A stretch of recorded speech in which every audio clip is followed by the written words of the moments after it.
All the information presented is Creative Commons Share-alike attribution license, so feel free to use whatever you see, just let them know where you got it. Hello everybody, Alex again. I hope you're all doing well, whether you are self-distancing, quarantined or not. Today, we are going to do one of those random videos that I always promise. Now, this is one that I recorded the process of many months ago, like back during the summer, and have just been kind of waiting for the right opportunity to put it out. The reason that I think I can get away with doing this is because I've tried to engender this culture on this channel of just liking technical things. I don't want to just show you how to do something. I want to tell you how it works, or give you little sneak peeks into different areas that maybe then you have just enough information that you can start digging into that further on your own.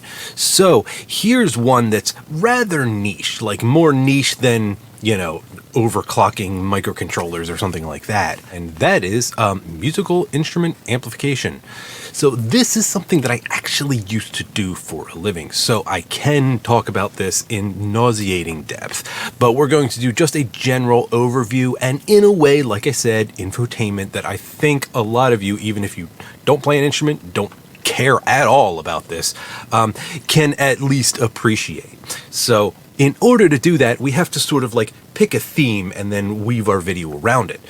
And the reason that I recorded this one in particular was because this was a theme of trying to make something nice and had the 100% go ahead to use used parts or reappropriated parts, whatever I could to keep the price down, but the quality up. And really the bottom line was the tone. But if I was going to go through the whole trouble of doing this from scratch, I might as well just go full hog as much as I can around the budget. And I wasn't planning on making a ton of money off of this. I don't do this stuff so much anymore. I'll get back into it in the future when I have more space and latitude. But if I were to do this, now, of course, I would have to set so many things aside that it would just be absurdly priced. But anyway, this is a dude I've literally known my entire life, since the day I was born, so I made it happen. But anyway, this is going to end up being pretty long, so I broke this down into a couple different parts. This is the first section, which is going to talk about the enclosure, different things that I tried as far as the aesthetic of the chassis and the amps and all that type of thing, and then the electronics will be in another video. So yeah, this first part, much more about the look and the process and the planning, which will resonate with more people than the electronics. And then the next part will be the electronics for people who are into that stuff. The specifications were left fairly wide open, head or 212 combo, modern classic look, heavy blues rock at club volume, and no frills. Just a single channel that'll clean up by rolling back on the volume control, and there you go. So since it was that wide open, I decided to have a little bit of fun with it. Now, as far as the aesthetic of the amp is concerned, basically he liked the old Marshall Plexi type of a look, combined with the new school boutique sort of amp, but not too fancy. And that suited me perfectly because I like using repurposed tech and upcycling things. Because not only does that save money, but it also saves the environment, keeps things out of landfills, supports local business, and it gives for an interesting and unique look to every single different amplifier. And furthermore, I live right in Center City, Philadelphia, so we've got Fabric Row, we have fantastic thrift stores, fantastic pawn shops, and still some small music stores around that you can get this and that and the other thing.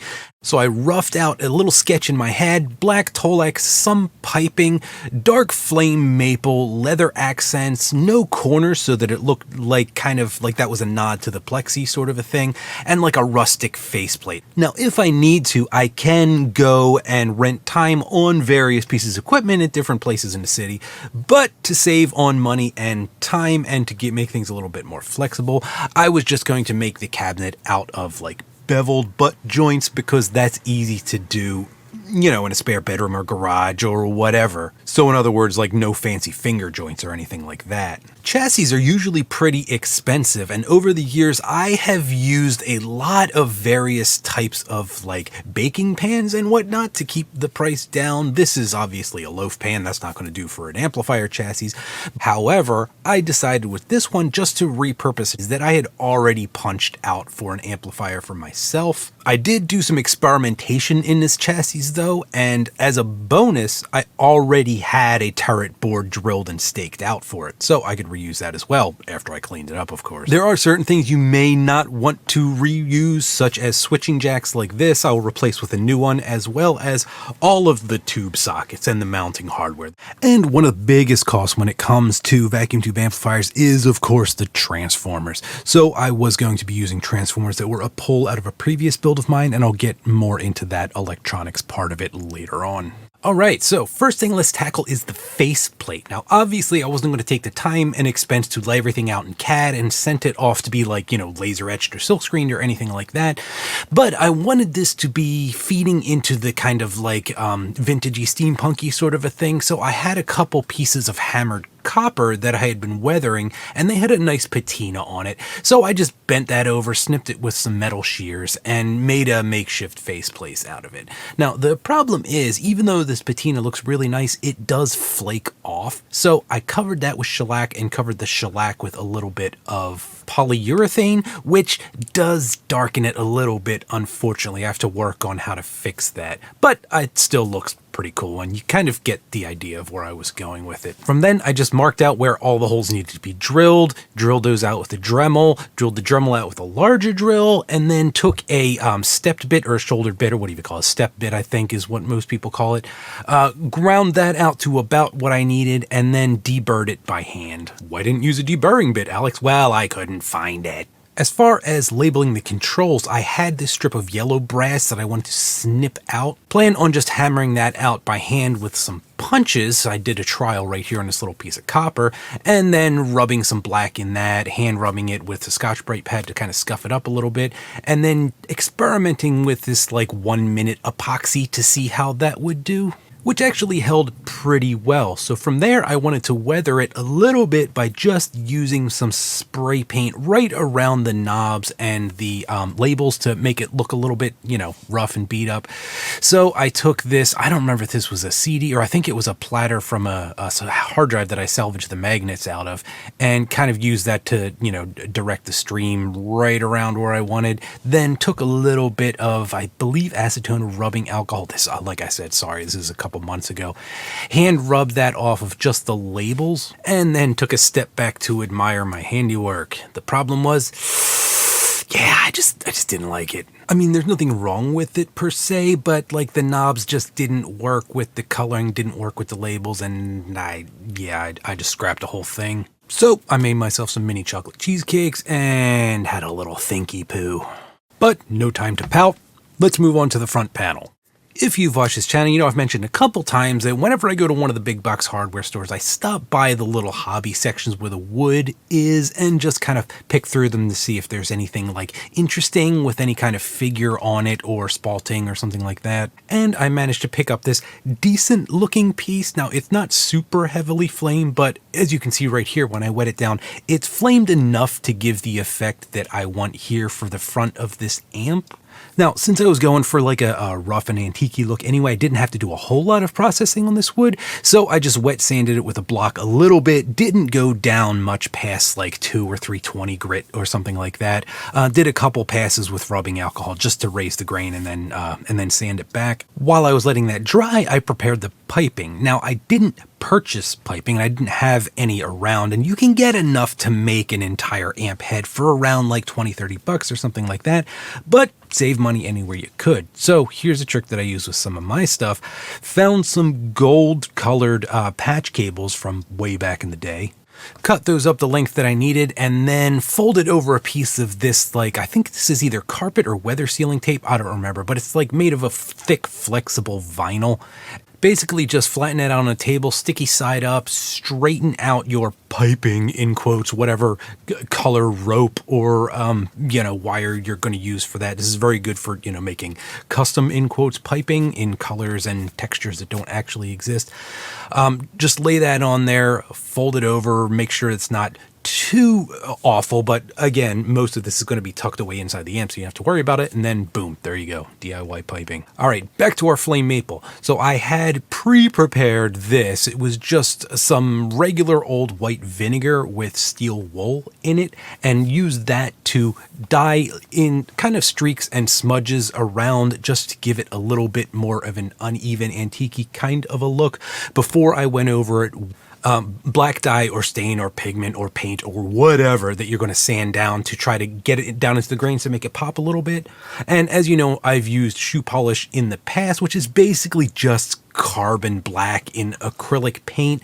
Just make sure that if you use a shoe polish, it's free of like silicones and waxes and oils and treatments and vitamin E and that sort of thing. Speedball ink is actually better and cheaper. I just couldn't find it at the moment. Cover that on, slather it until it's solid black, then just wipe it down with a cloth and it'll end up looking something like this. Then you can go ahead and rub it by hand in certain places where you want it to be darker, where you want it to be lighter. And then I gave it a little bit of a one over with some harsher steel wool to kind of give it that weathered look, and then sealed the whole thing in shellac because shellac sticks to everything and everything sticks to shellac. And then just put a coat of poly on top of that. Just a single like medium thickness coat of, I think it was just this Czar stuff that I get down the street. Stick that under a squirrel cage blower, sit it on a table, and go ahead and do the next thing. Yes, the next thing. Now, my first thought was to do the old JTM style with like the silver grill cloth on the front like this. So I grabbed a bunch of this material as remnants from Fabric Row.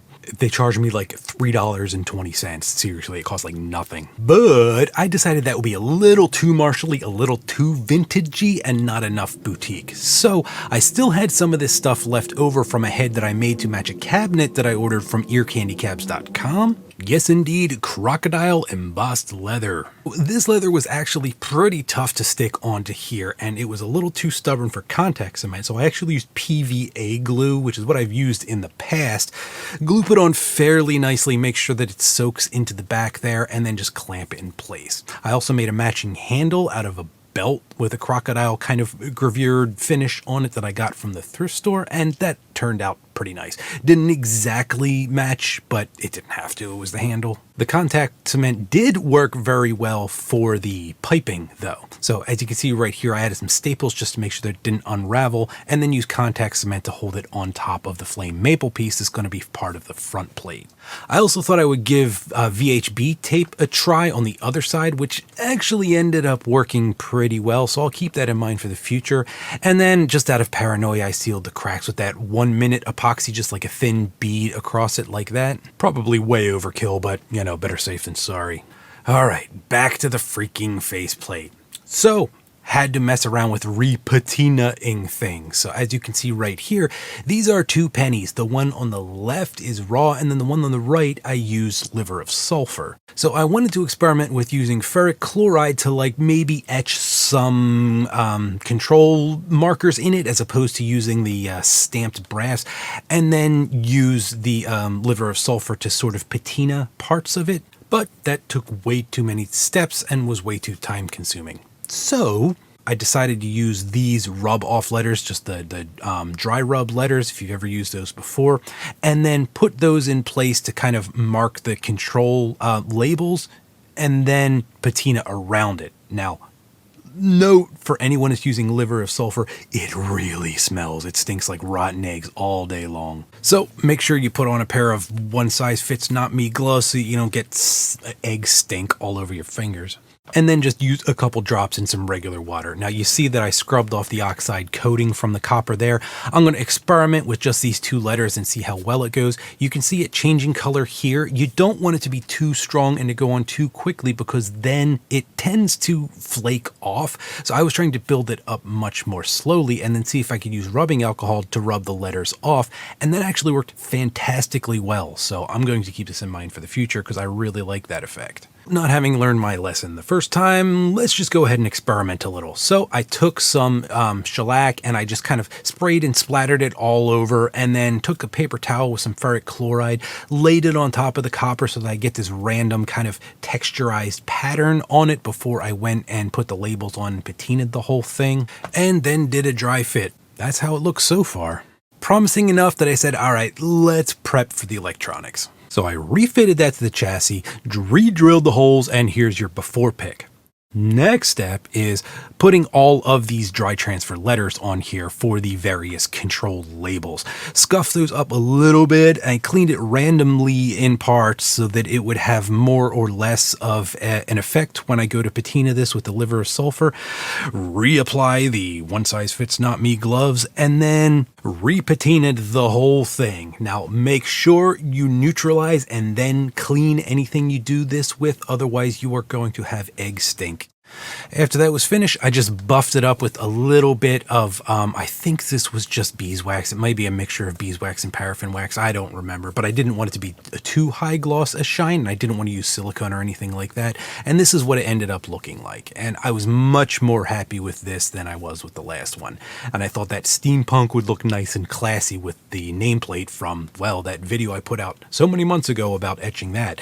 This is what it was for. And here we go. Before I could stick that in though, I had to make sure that the head was finished, so wrapped the regular black Tolex around the rest of it, used the alligator embossed leather for the front part of the faceplate, and you can see how it's starting to come together. Oh, and I used a combination of VHB and screws to hold the expanded steel on the back for the grate. I'd never done that before. Hopefully it works out okay. But I think I'm gonna break this up right here into a second part where we'll cover all of the electronics. So join us for the next exciting episode. Probably be posting tomorrow. Actually, I'll probably post these both at the same time and then just schedule them to go up one day after the other. Bye.